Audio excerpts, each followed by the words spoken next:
السلام علیکم ناظرین، این ڈی ٹی وی دیکھنے والوں کو خوش آمدید۔ آج ہم کچھ وقفے کے بعد ایک بار پھر آپ کی خدمت میں حاضر ہیں۔ انشاءاللہ حسب سابق ہم آپ کو غذا و صحت کے حوالے سے اپنے علم کے مطابق جتنا ممکن ہو سکا بہتر سے بہتر گائیڈ کریں گے۔ نت نئی معلومات، مفید مشورے اور غذا و پرہیز کے حوالے سے آپ کی صحت کی حفاظت جس قدر بھی ہو سکے ہم اس میں آپ کے ساتھ تعاون کریں گے۔ وہ تمام ناظرین جو ہمارے چینل پہ ابھی نئے ہیں وہ سب سے پہلے ہمارے چینل کو سبسکرائب کریں اور آئیکن کے بیل کو دبائیں تاکہ ہمارے آنے والی ہر ایپیسوڈ، ہر نئی ویڈیو جو ہے اس کا نوٹیفیکیشن آپ کو مل سکے۔ آج ہم موسم سرما کے حوالے سے بات کریں گے، کیونکہ جنوری کا مہینہ جو ہے یہ پاکستان میں شدید سردی کا موسم ہوتا ہے۔ بارشیں، دھند اور جو سردی میں خنکی، موسم میں شدت، یہ ساری چیزیں جو ہیں وہ نمایاں ہوتی ہیں۔ ایسے میں لوگ، خاص کر جو بچے اور جو ہمارے بزرگ ہیں، انہیں حفاظت کی زیادہ ضرورت ہوتی ہے، کیونکہ بچوں میں اور ہمارے بزرگوں میں، خاص کر جو 50 سال کے اوپر کے لوگ ہیں، ان میں قوت مدافعت کی کمی ہو جاتی ہے۔ قوت مدافعت کی کمی کا سب سے بڑا سبب جو ہے وہ ہمارا غذائی انٹیک لیول جو ہے وہ کم ہونا ہوتا ہے۔ عام طور پہ دیکھا گیا ہے 50-60 سال کے جو اوپر کی عمر والے بزرگ ہوتے ہیں انہیں قبض کی شدت کا سامنا ہوتا ہے۔ دوسرے بہت سارے جسمانی عوارض کے ساتھ ساتھ اس کی کمی خوراک میں، غذا میں کمی بھی ہوتی ہے۔ وقت کے ساتھ ساتھ انسانی جسم کے مختلف جو اعضاء ہیں ان کی کارکردگی متاثر ہوتی ہے، بھوک کم ہونے لگتی ہے جس وجہ سے کم کھایا جاتا ہے، اور بعض اوقات کچھ بزرگ جو ہیں وہ اس حوالے سے بھی نہیں کھاتے کہ ان کو بعض اوقات ایسے جسمانی مسائل، جیسے کہ کچھ بزرگ حضرات پانی اس لیے کم پینے لگتے ہیں کہ ان کو پیشاب بار بار آنے لگتا ہے۔ اچھا، کچھ بزرگ حضرات کھانا اس لیے کم کھاتے ہیں کہ جب وہ ٹوائلٹ جاتے ہیں تو ان کو جلن اور قبض کی وجہ سے درد کا سامنا ہوتا ہے، تو وہ اپنی دانائی یا اپنی سوجھ بوجھ کے مطابق کرتے کیا ہیں کہ اس چیز سے چھٹکارا پا جائے۔ حالانکہ غذا میں کمی کرنا جو ہے یہ سمجھداری نہیں ہوتی، بلکہ آپ کو اپنی غذا کو زیادہ سے زیادہ متوازن اور خوب سے خوب تر کرنا چاہیے۔ جتنی غذا ہماری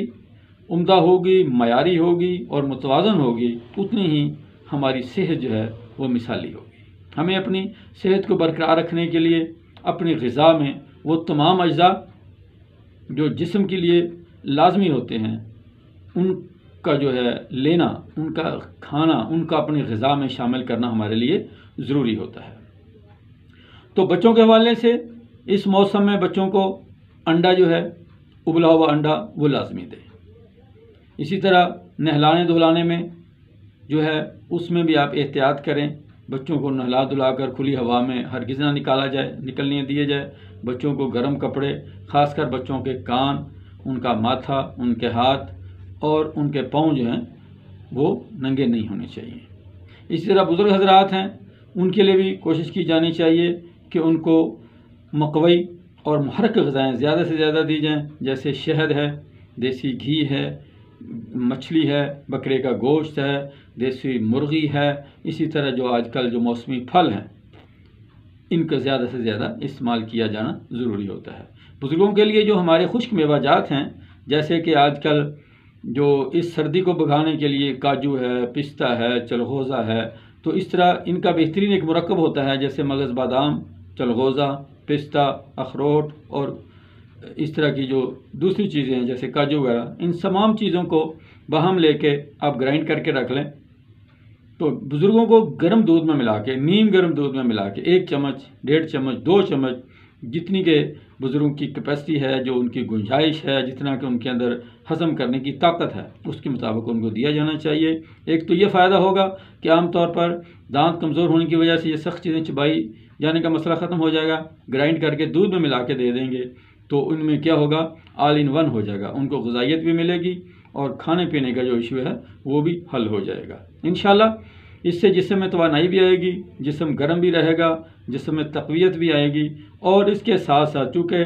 جتنے بھی میوہ جات ہوتے ہیں ان میں آئل ہوتا ہے، چکنائی ہوتی ہے، تو کیا ہوگا، قبض بھی نہیں ہوگی۔ اس کے ساتھ ساتھ آپ یہ بھی کر سکتے ہیں کہ جیسے مغز بادام ہیں،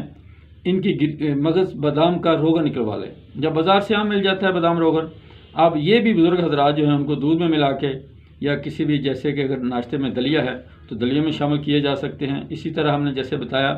کہ جو خشک میوہ جات کا پاؤڈر ہے اسے بھی آپ دلیا وغیرہ میں شامل کر کے استعمال کر سکتے ہیں، لیکن اس کے ساتھ ساتھ کوشش کریں کہ بچوں اور بزرگوں کو پانی ابلا ہوا اور نیم گرم دیا جائے، زیادہ ٹھنڈے پانی سے بچایا جائے۔ اچھا، یہ جو کافی، چائے اور قہوہ جو ہوتا ہے اس میں زیادہ خشکی ہوتی ہے، یہ وقتی طور پہ ہمارے جسم کو گرماتے تو ضرور ہیں، لیکن ان میں خشکی ہونے کی وجہ سے کیا ہوتا ہے والا، قبض کا زیادہ جو ہوتا ہے وہ امکان زیادہ رہتا ہے۔ اس لیے کوشش کی جائے کہ یہ چیزیں